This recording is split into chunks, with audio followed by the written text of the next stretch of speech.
सदा भवानी दाहिने सन्मुख रहे गणेश।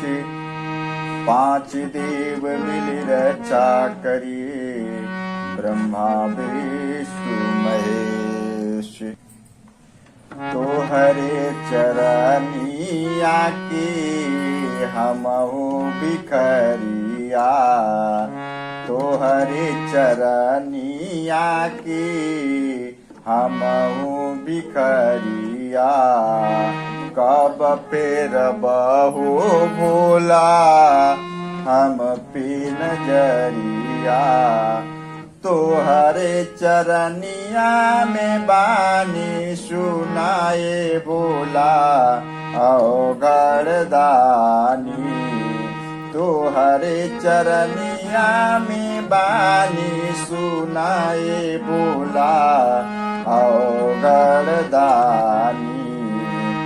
तारिका के मारी के जलंधर संगरनी, त्रिपुरा के मुक्ति दे के काम छर कैले।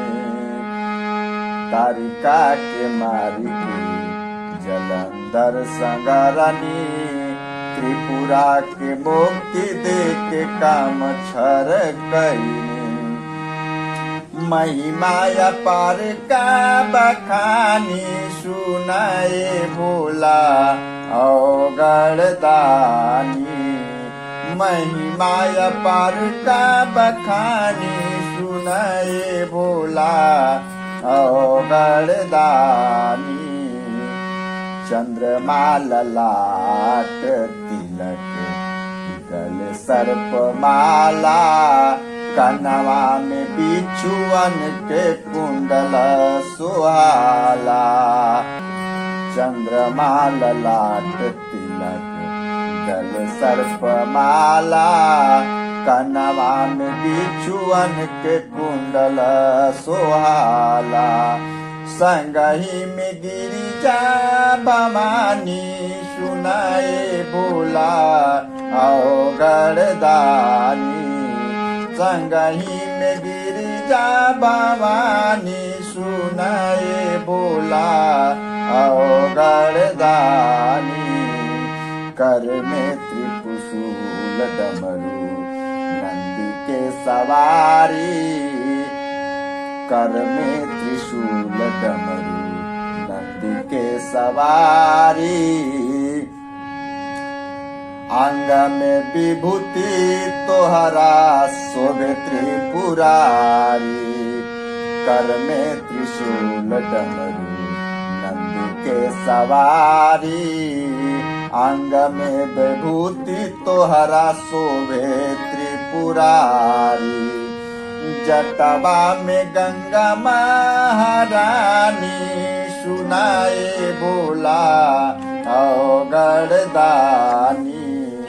अंगवा में जटवा में गंगा महारानी सुनाए भोला अवघड़ दानी। देह मृग छाला, देह मृग छाला, खाला भांग की गोला। हरदम रहेला बोला मस्त मोला। देह मृग छाला, खाला भांग की गोला। हरदम रहेला बोला मस्त मोला। सुतही के टूटही पलानी सुनाए भोला अवघड़ दानी। सुतही के टूटही पलानी सुनाए भोला अवघड़ दानी।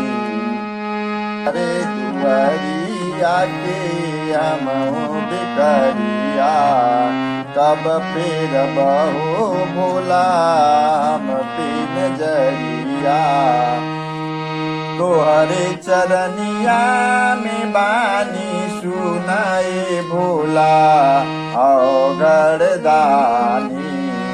तोहरे चरनिया में बानी सुनाए भोला अवगढ़दानी। संगही में गिरिजा भवानी सुनाए भोला में गिरिजा भवानी सुनाए भोला अवगढ़दानी। जटवा में गंगा महारानी सुनाए भोला अवगढ़दानी। संगहे में गिरिजा भवानी सुनाए भोला अवगढ़दानी।